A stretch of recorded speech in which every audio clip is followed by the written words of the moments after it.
Hello and welcome to the Alliance for Democracy's The Populist Dialogues. My name is David Delk. I am the chair of the Portland chapter of the Alliance for Democracy and host of this series of half-hour weekly public access programs. Today our topic is going to be tar sands. This is the very dirty oil production in Alberta, which is now going to be, or is at least proposed to be, taken by pipe to the Gulf states for refinement. Before we introduce our guests, I do want to point to this book. This book was written by Andrew Nikiforuk, Tar Sands, Dirty Oil, and the Future of a Continent. It's an excellent book, and I highly recommend it to anyone who is interested in this topic. So our guests today are Trip Jennings and Bonnie McFinley.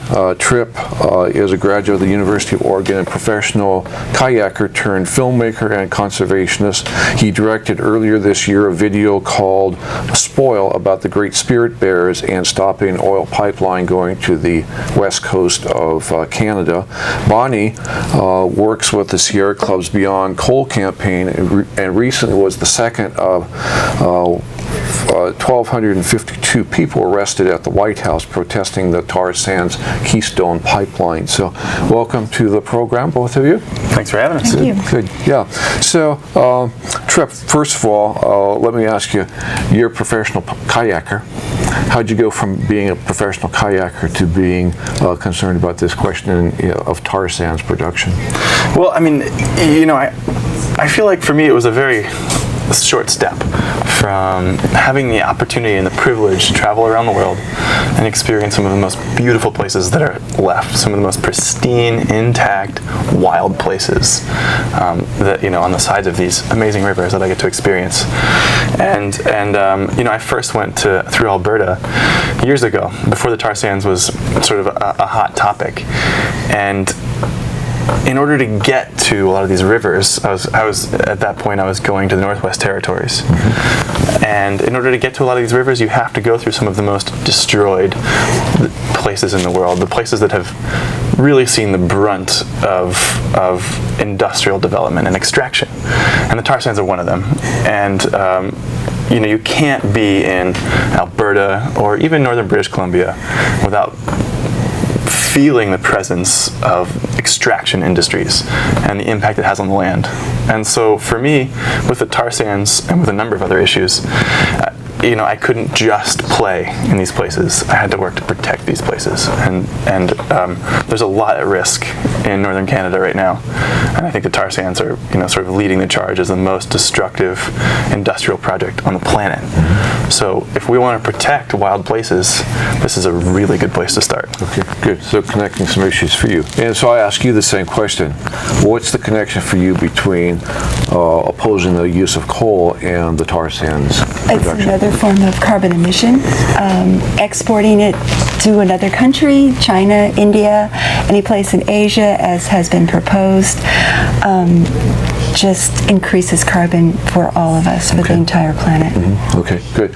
And so you made a video earlier this year called Spoil.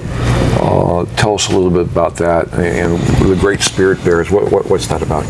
Well, first off, in northern British Columbia, there's an amazing animal called a spirit bear.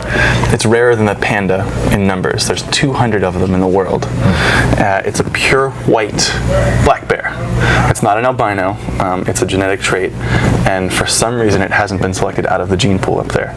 They all live on a specific island, which happens to be right on the proposed route of tankers, which would carry oil from the pipeline that goes from the tar sands to the coast of British Columbia. They would load up hundreds of thousands of gallons of oil, and they'd switch back on these rocky reefs and islands to try and get through the inside passage through some of the largest, most intense storms that there are, past the only place in the world that the spirit bear lives. And this is a proposal. It's not happening right now. And so I went up and I teamed up with a group of indigenous First Nation people on the coast of British Columbia and said, look, let's document the values at risk here. And the spirit bear and the indigenous people are fed by the salmon. And if there's an oil spill up there from this tar sands, dirty oil, we're going to see the salmon go away, we're going to see the spirit bear go away, and we're going to see cultures that have been in existence sustainably for thousands of years up there go away.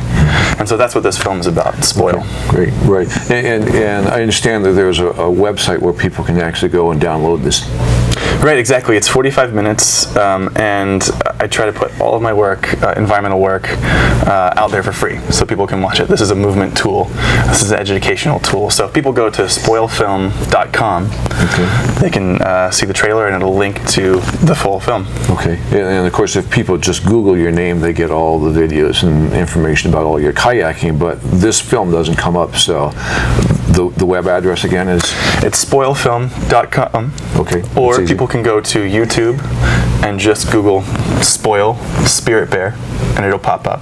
It's available in the full version online. Excellent, good. Yeah, I watched part of the trailer that you have, and it looked wonderful. I'm going to, now that I know I can watch the whole thing, I will do that. It's a magical place. Good. It's a great film. Okay, good. So let's talk about the tar sands themselves. How are tar sands different than conventional oil? Well, tar sands start out not as oil. Tar sands start out as bitumen, which is mixed with sand, as it sounds like. Bitumen is a it's a petrochemical. It's it can be upgraded to synthetic crude oil and burned as oil in the refining process. But it has to go through an energy-intensive process to wash that sand out of it and to get that to extract what becomes unconventional heavy oil. It's 4 times more energy intensive than a barrel of oil anywhere else in the world. Wow. And that means that you're releasing way more carbon into the atmosphere. And I think that's what Bonnie mentioned as her motivation, and I think is incredibly important about the tar sands is if we're going to address catastrophic climate chaos, we can't extract this oil. Anything to add on that? Well, and besides the devastation of the boreal forest, which is a natural carbon sink, it's 25% of the available natural carbon sinks that we have, and that northern forest, boreal is northern, is being planned to be devastated. They intend to eliminate 55,000 square miles. 55,000 square miles, huge. So a little bit of trivia. Yeah. I don't know what your favorite comparison is, but there's 2 places in the world that are about the same area as the clear cut that would happen in the tar sands when the resource is fully realized. What's your favorite? Yeah, your favorite's the state of Florida. So the state of Florida and the United Kingdom. We're talking about a clear cut the size of the United Kingdom, or the state of Florida once this is realized. Home to woodland caribou, one of the prime reserve of the woodland caribou, whooping crane, songbirds, waterfowl migration site. We need to take in consideration the other life forms. Right. And I think also we can't leave without talking about the indigenous cultures that are being. It's cultural genocide. What's happening there. People are dying at a much higher rate in this area, and that's not being taken into account when we put the oil into our pipelines or gas tanks. Not only are they displaced from the land in the first place, but then the pollutants and the other environmental damage has a direct effect on their health as well. Rare cancers, a heavy incidence of new rare cancers. Besides the oil, it's laden with known carcinogens, benzene, lead, arsenic, mercury, all your favorites. They're there. Okay. So many of the same things that would be in coal. Yeah. Right. Okay. Why are they talking about taking it from that area in Canada? Well, why don't they just refine it there as opposed to talking about taking it down to the Gulf states? Well, the refineries exist, and there's also, just the New York Times, their most recent editorial that came out this week said there's 6 companies have already asked for or claimed 3/4 of the tar sands oil that would be reaching in Texas, and 5 of those companies are foreign, and one of the remaining 6 has a history of foreign exports. So it's very questionable for those concerned about domestic oil, us getting it, the United States, how much is really going to be imported. I mean, there's refineries in Montana. It's not a coincidence that the places that they're building this pipeline to take the oil are on the coast. These are places with huge ports that can already export vast amounts of oil. Okay, so the glossy ads I've seen on TV that don't actually mention tar sands, and I wish I could remember who it is that does these ads, but we see them probably once an evening during the national news, and they're suggesting that the oil resources of the United States are large enough that we don't have to depend on foreign oil. And of course, they say the resources of North America, so we don't have to be dependent on foreign oil, kind of driving that point that maybe Canada is just really the 51st American state, because after all, that is foreign oil if it comes from Canada also. But the point is that they talk about us not being dependent on foreign oil. That's not what's really happening. Well, I mean, it's sort of a consistent pattern we see with the extractive fossil fuel industries as a bait and switch. Here in Oregon, we saw liquefied natural gas pipelines being proposed saying we need to be importing this this natural gas. So we're going to propose to build a terminal in Coos Bay to import it so that we'll have enough domestic production. We're going to use eminent domain to build this pipeline.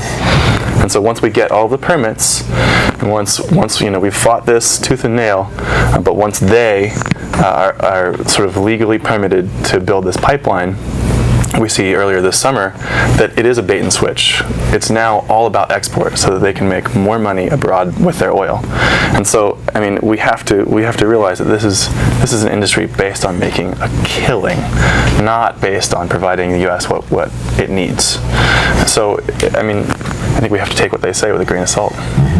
Yes, and I think that the Columbia Riverkeepers, when they were opposing those LNG plants, made a point of saying this is not about importing. What they really want to do is export it. Absolutely. And now we see published comments by the investors, by the people pushing these projects, that now it is indeed, they've filed for a permit to export. This is about making money. Yes, it is. Yeah, and so I understand there is a pipeline which does go into Montana currently, and it had a spill recently. Yellowstone River. Can you talk about? Yeah, Yellowstone River this summer, and for more than a year, in Kalamazoo, Michigan, near Mitchell, Michigan, they're still cleaning up an area of 35 miles in length. And that was a Keystone, not the Keystone XL, which is the proposed continuation. And it strikes me as very strange in a year when they're trying to gain authorization from the State Department to put this pipeline through, that there's 12 to 14 leaks recorded. When you would hope they would be on their best behavior. Yeah, right, okay. And this pipeline that's existing now is part of the pipeline that would become the Keystone?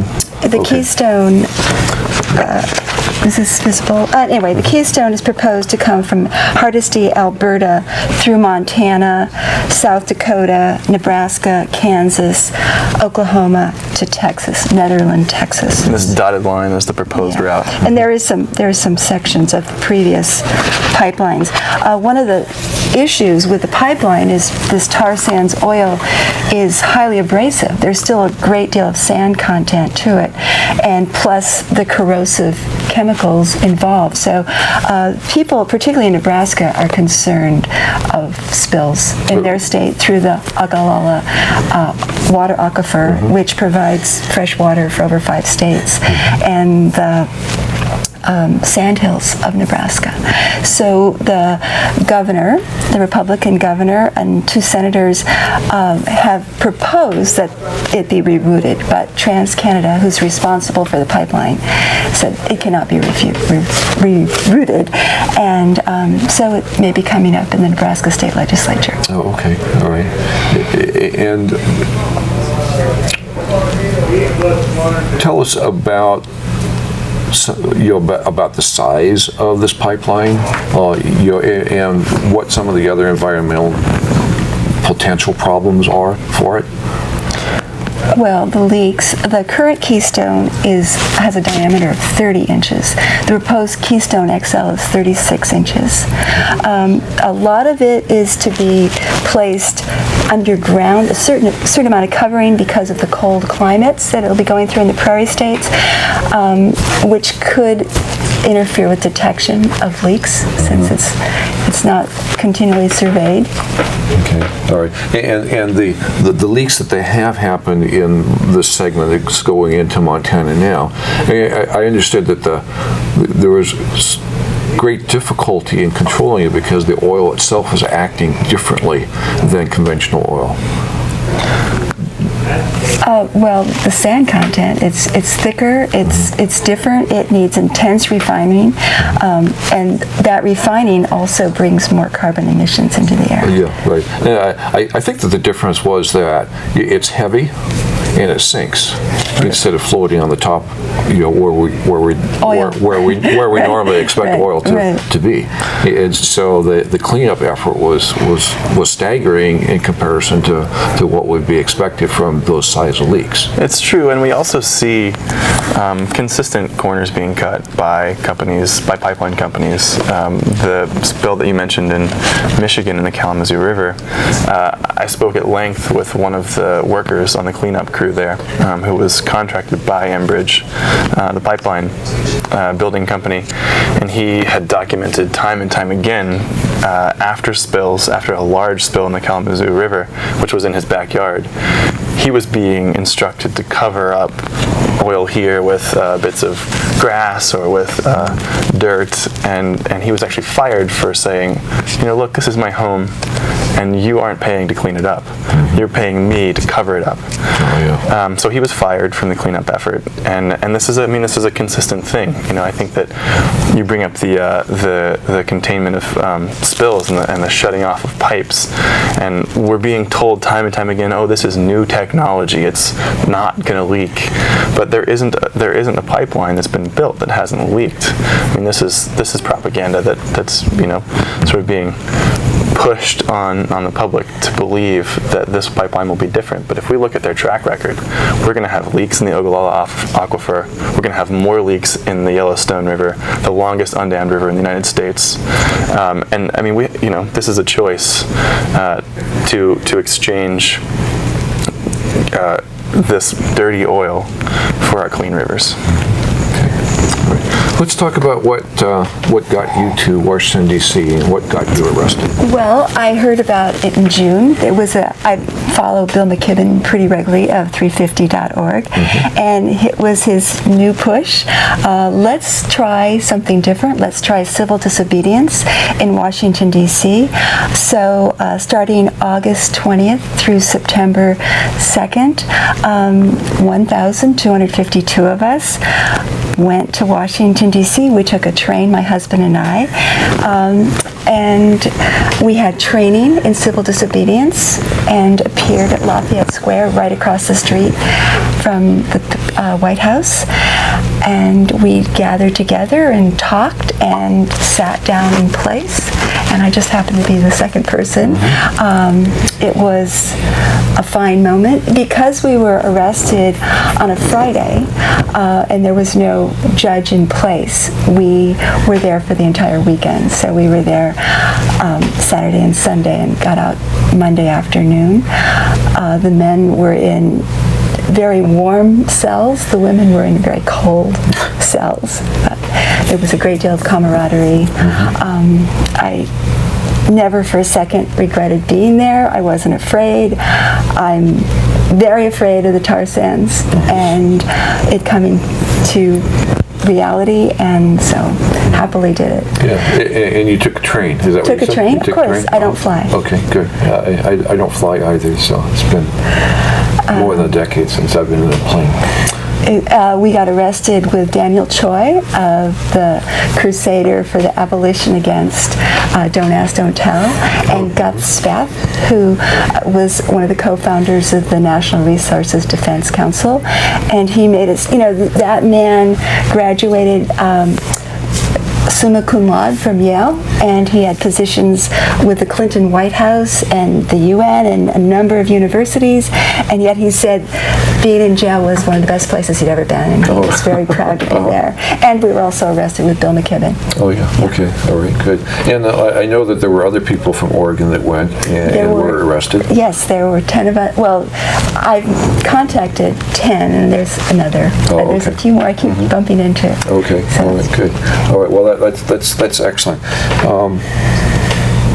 I have to say that yes, we were inspired. I mean, here in Oregon, to hear about our fellow Oregonians going all the way to DC to do civil disobedience, it brought tears to my eyes, and the reaction that we saw here in Oregon was amazing. I mean, I felt like that alone made this action a success, because as part of Portland Rising Tide, the minute that we did a small solidarity action, we had people emailing us saying, we've got to get involved, we've got to do something about the tar sands. And I mean, if it wasn't for people like Bonnie getting arrested in DC, I don't think that people here would have been as inspired. And this has been an effort that has gotten almost no attention until now. I will say this, we're talking about this book at the beginning, Tar Sands, Dirty Oil, and the Future of a Continent. When Andrew first wrote this book, the Alliance for Democracy was the first. In fact, we were the first people to contact him about doing a book tour, and we did get him to Portland. So I was, I was a little proud here. No, you should be. Well, he's the one who educated me, and when he came to Portland, and it was very exciting. We had been back a day or two from our DC trip to see the Rising Tide had the big banner on the Birdside Bridge, climate justice one way and tar sands the other way. Oh, I didn't know about that. That really made us feel great. Yeah. Okay. Yeah. And the reason we were at the White House is it's actually, the decision is in President Obama's hands. And while there, we held up big black banners that had quotes from President Obama. I will read one. Let's be the generation that finally frees America from the tyranny of oil. And he said that in 2008. We cannot afford the same timid politics when the future of our planet is at stake. Global warming is not a someday problem, it is now. From the president. And this decision on the Keystone XL pipeline is in his hands. Okay, all right. So you're trying to push him to do what he said he believed in the first place. And there's another action, November 6th, 1 year from the coming presidential election, hands around the White House. Oh, okay. All right. So you're inviting people to go to Washington, D.C. again. Yeah. And the date was again? November 6th. November 6th. Okay, all right. And I presume that you'd like people to connect up with you or connect up with a group? Okay, all right. So we've had your contact information on the screen, so hopefully people will do that. Okay, great. And here in Portland, there's also, we have the tar sands shipments moving through giant megaloads coming up the Columbia River, moving to Montana, which is a sort of an impact of the tar sands, and the fact that they're able to ship this equipment cheaply up the Columbia River and then up public roads, shutting down those public roads to get these giant shipments to Montana, to the refineries there, allows the tar sands to continue to expand. So it's not just DC, it's not just the pipelines. They're expanding already for domestic consumption. Right. Okay, good. Yeah, we've got about 2 more minutes. I just wanted to ask you, Portland Rising Tide, tell us a little bit about that. Well, Portland And Rising Tide is an international organization, a network of groups working on local issues to confront the root causes of climate change. And specifically, we work on false solutions and resisting new fossil fuel infrastructure. And the tar sands are continually expanding. So this is a prime example of new fossil fuel infrastructure that's locking us into decades and decades of dependence on fossil fuels. And so what we've been working on two campaigns. One has been the tar sands, and largely specifically resisting the shipments, the megaloads, going up the Columbia through Idaho and Montana to the refineries in Montana, and then also the proposed coal export terminals on the coast of Washington and Oregon. Okay, all right, good. And so would you be a good contact then for people that might want to connect up with? Absolutely. People can contact our group at Portland at risingtidenorthamerica.org, or check out our brand new website, which is spiffy and hot looking. Okay. It's portlandrisingtide.org. Okay, all right, that's easy. Okay, good. And I think that just about, we got actually about 30, 45 seconds left, so any closing statement, anything you really want to drive home? Well, I mean, the megaloads I'd like to come back to. I mean, they're going through Idaho, Oregon, Montana every night at 10 o'clock, at 10:30 at night. They're going through Moscow, Idaho, and so there's a local West Coast way to get specifically involved to resist the expansion of the tar sands. So get in contact with Portland Rising Tide if you're interested. Okay, excellent. Anything from you? I just encourage people to study up and speak out and stop wasting energy and signing on to groups and signing their name to petitions and letters. Okay, excellent. Very good. Thank you both for being here. It's been educational. I hope we'll get lots more activists involved. Yeah. Good. Thanks so much for having us. Yeah, you betcha. Right, yeah. So with that concludes our program. And if your local public access station does not broadcast Populist Dialogues, contact the station and request they broadcast this show and other episodes of the Populist Dialogues. Populist Dialogues are available to them at no cost at www.pegmedia.org. The mission of the Alliance for Democracy is to end corporate domination, establish true democracy, and create a just society based on a sustainable, equitable economy. To learn more about the Alliance for Democracy, visit either our national website at www.thealliancefordemocracy.org or our Portland website at www.afd-pdx.org. I want to thank our crew today. Without them, we wouldn't be on the air, so thank you to Janet Morris, Joan Horton, Tom Thomas, Roger Bates, and Dave King. Thank you, audience, for watching. I hope you'll come back and see us again next week. Bye.